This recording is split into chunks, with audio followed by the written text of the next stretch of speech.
what a Singapore Grand Prix that was. Probably the best race of the season. It's the race we've all been calling out for. When can we have one race where we just see the teams that we've been fighting for second place go for the win? And we got it. The Red Bull was absolutely nowhere this weekend. I think it was just a one-off. We'll get to them at some point, but wow. 3 teams in a fight for the win right to the very end. It's what we've seen them do for the last podium places all season so far, but to finally get it for that race win just means that little bit more, doesn't it? And Carlos Sainz, you superstar. What a genius move to just keep that DRS with Norris and keep, you know, that pace going forward. And Ferrari, hats off, man. You got your strategy right. Like, how did that happen? They called it right. Let's get back to the start. Charles Leclerc started on the softs. He was crucial to get past George Russell into that second place for them to manage that early part of the race, and he did that, didn't he? And it was a really slow burner this race, wasn't it? It was just waiting for that little spark. It came on lap 20, didn't it, when Logan Sargent, who's had a bit of a shocker, went straight on, hit the barrier, out came the safety car. Yeah, and then it just went to life, didn't it? Everyone pit under the safety car, bar the 2 Red Bulls, which was a bit surprising. I think they went for track position. Thought they've hold on to their tyres probably better than they may have expected, because that's been one of their strengths all season. And then they were a roadblock, weren't they, as all the teams on fresh hards that came out of the top 5 at least passed them quite easily, wasn't it? It was a bit strange to see that, how bad the Red Bull was here. Expect it just to be a one-off and then back to normality in Japan, winning again, but so strange. And then we had that final throw of the race, lap 43, when the virtual safety car came out. Ocon, unfortunately, was on for a decent race, wasn't he? He had a fantastic battle with Alonso, made the move on him, and then was right, you know, looking for some decent points.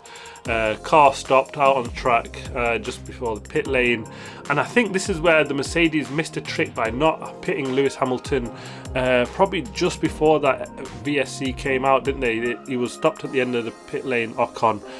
They carried on, maybe because the virtual safety car wasn't out in effect, they wouldn't have got the maximum effect of pitting under the safety car in that time save. It's probably why they went that 1 lap longer on Hamilton. But he meant he had to double stack, and them 2 Mercedes, everybody else didn't stop, surprisingly, just looking for track position. And the Mercedes came flying through, didn't they? George Russell and Lewis Hamilton absolutely on it. 2 seconds a lap faster than both Sainz, Norris and Leclerc. They both got Leclerc quite easily because he was sort of a lone wolf attacking on his own, wasn't he? And then it looked like they would pick off Norris and Sainz at the end. But yeah, fantastic job from Carlos Sainz. And in the 3 good, we're going to start with Carlos Sainz, because that was mega defending, wasn't it, or strategy at the end, using Norris as the buffer to let him into the DRS zone so they can both sort of keep, or he can keep the Mercedes that are coming behind into attack. And it was so brave, because had he sort of mismanaged that and Norris made a move on him, he would have lost the win. So really big risk, but he managed it fantastically. He's had a brilliant couple of weekends, hasn't he, Monza, and he carried that forward here to Singapore this weekend. Carlos is absolutely on a flyer, isn't he? He's magnificent. Brilliant in practices and qualifying, and the race today, pole to flag victory, and that was just brilliant at the end. Ferrari strategy called it really well, didn't they? Just hold and go so slow for as long as they could. Lap 20 they had to blink, but they were managing it, weren't they? They were not allowing anyone pit under the undercut, because the gap, the field spread was just non-existent. You pit, you would have come out last, so you don't get anything with the undercut, and they managed that to perfection, Ferrari. It was fantastic to see that work. Once that synergy comes in the team, you know, they've got it there to win, and it probably should have happened a bit earlier in the season, but they've got it right finally. And yeah, Sainz, brilliant job, got the win in the end. Just no words you can say about that. Was, you know, that's the World Championship mentality, that just to use Norris as a decoy in that McLaren, and kept the win, because it looked like the two Mercedes at one point, if they'd got past Norris, and Russell nearly did a couple of laps before he went off, you know, it looked like they would have got the win there. It looked like it'd be easy meat picking them off one by one. But yeah, fantastic job from Carlos Sainz, 10 out of 10, and this is what we needed. Lando Norris is next in the 3 good. What a fantastic job from him. He looked like he had the slower of the 3 cars, didn't he, at all, but did magnificently well, that McLaren. It came to life a bit midway through that, just after the safety car. They did really well. Charles Leclerc had to hold when the 2 Ferraris came in. He didn't keep quite enough of a gap, or he kept too much of a gap, which meant that he didn't have that buffer when he could get in and out, because cars were coming down the pit lane, and Charles Leclerc lost out there. But Lando Norris was the big gainer, wasn't he? Got right past him. He came out 3rd because he had Verstappen ahead of him, but he got a good pass up on him. Held 2nd place really well, or 3rd, and then we had obviously Russell in front as well, sorry, at that point. Was holding well, wasn't too far behind George Russell, and I think that's just because Ferrari's management really helped McLaren's management as well on that. Russell pitted from P2.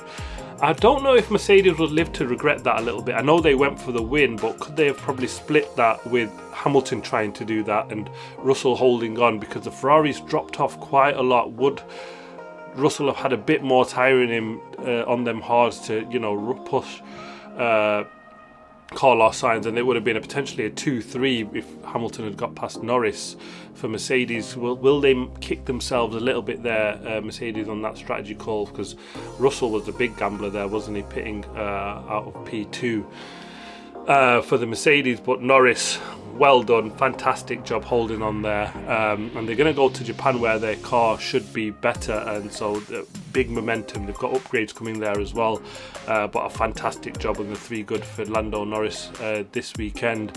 And then in the 3 good, I'm going to go for Lewis Hamilton, because he was brilliant. He had a great start, didn't he? Got past the 2 in front of him, Norris and Russell. Russell's move was done off track, but I was a bit surprised he'd give the Norris place back, or told to, because under braking he was level to George Russell and was in control. Would have made the corner had George left him a bit of a gap, and then was forced to go off that route because he had nowhere else to go. I can see George Russell's argument on that, but clearly the braking, Hamilton had beat him under braking and made most of the corner. Had he had somewhere to go, he would have, you know, kept that place, and I think it would have been a different race for Lewis from there. But fantastic job, wasn't it? When he both came out on the mediums, he did really well. He was faster than Russell at that point, wasn't he? And it is kind of a shame he wasn't the one in the lead Mercedes at that point, because it looked like his tyres were in better shape. He would have probably put a bit of a better fight up. He was at the end saying like just one lap and he probably would have had Norris and Sainz, because just picking one off, I think he would have easily got the 2nd. But a brilliant result from him. Yeah, fantastic job. He made the crucial pass on Charles Leclerc when he made that mistake. Ready to pounce when you want, and that's the wily old world champion within him, wasn't he? He just sat and waited and made, when the mistake came, he made the most of it. And I've got to give a special shout out on this one, off the 3 good, to Liam Lawson. A P9 finish as a rookie is probably one of the hardest circuits, one he's never been to before, and to get some good points here for the team, what a fantastic job he's done. He was in the hunt, wasn't he, with that qualifying performance he had yesterday into P10, and to finish one up in P9, I think you know, what a fantastic job he's done. It is, you know, you can't put it in perspective. Look at where Logan Sargent is, and he'll get onto him in a minute. But yeah, brilliant job from Liam Lawson on that one. And then comes to the 3 bad, and I'm going to start with Fernando Alonso, because he had a shocker of a race, didn't he? He was well down. He expected a lot better here from the Aston Martin, and they just didn't quite perform. But it was a race where you thought, you know, Fernando, he's got his plucky brain behind him, and he'll get that right strategy call. Under the safety car, he went for the pit, he ran out, made a mistake, didn't he, and then went across the pit entry line, came back across, got himself a 5-second penalty. Yeah, I think the old Fernando would have just done the same. I think maybe he should have just carried on, maybe would have lost more time doing that. And then in the end, he was just complaining over the radio about how bad that car was, which is complete contrast to what we've seen from him early in the season. We've seen a bit of the old Fernando back, where he's now criticising the car, where it isn't great. But again, it was his mistake again when he was in the battle with Perez, got wrong-footed, and then Ocon passed him, and I think that would have been horrible to see. He's beaten by his old teammate there.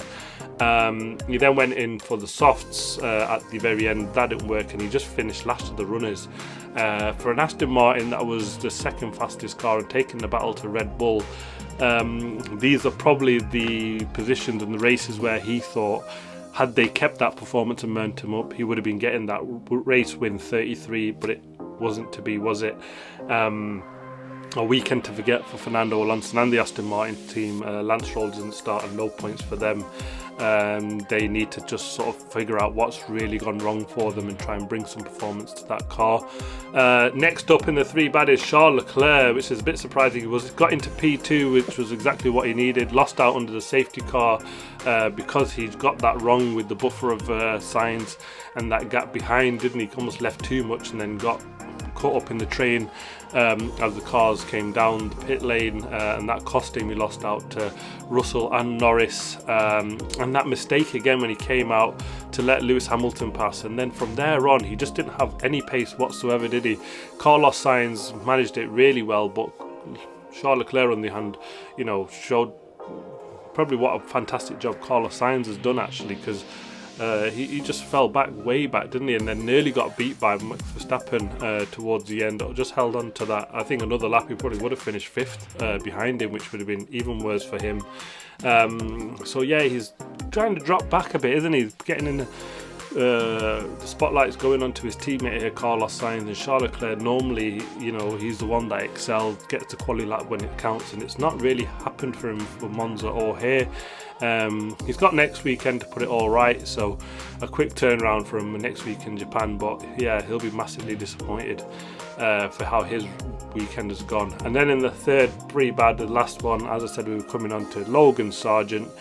He had a really poor race, didn't he? A really bad mistake, rookie mistake, lap 20, oversteered and went into the wall. It was a bad mistake, and that really cost him. Bought out the safety car at that stage, heavy damage to the car, and then he was just running last and way back, wasn't he? And if it wasn't for Fernando Alonso's pit, he would have been last of the finishers as well. Yeah, he needs massive improvement, and I think Liam Lawson's performance in that AlphaTauri team is kind of showing him up quite significantly, isn't it? It's that performances that's putting his performance into the spotlight, showing like what rookies kind of expect to be doing, the good ones anyway. You know, rookies don't get an awful lot of time in Formula One into that seat to prove themselves, and Logan Sargent has got a massive few races coming up to try and show that he's got something in there for Williams to keep him, basically, because right now he's just not doing enough, and I wouldn't be surprised if he misses out in that seat in Williams, unless some big performances and some points come along for him going forward from here. But yeah, there we go. An absolutely brilliant Singapore Grand Prix, probably the best race we've had of the season so far. It's exactly what the Formula One Championship needed, didn't they? Finally, Red Bull's run of victories comes to an end. It's Carlos Sainz in that Ferrari. Magnificent race from him. It was a brilliant race all round, wasn't it?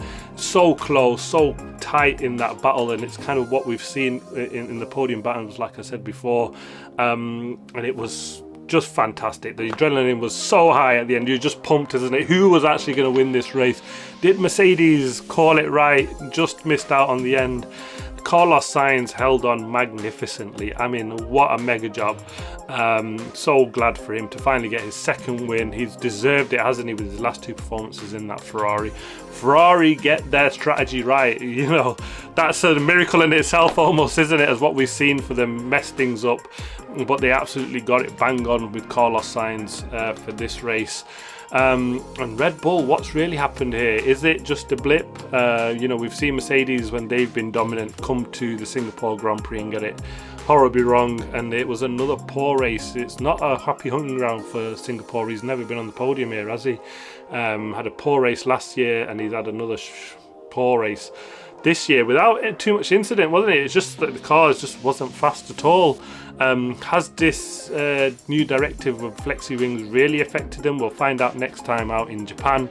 Watch out for the driver ratings video and the Japan preview video coming up shortly in the week. Thanks very much for watching. Please like, subscribe and comment as always, and I'll see you in the next video shortly. Thanks for watching.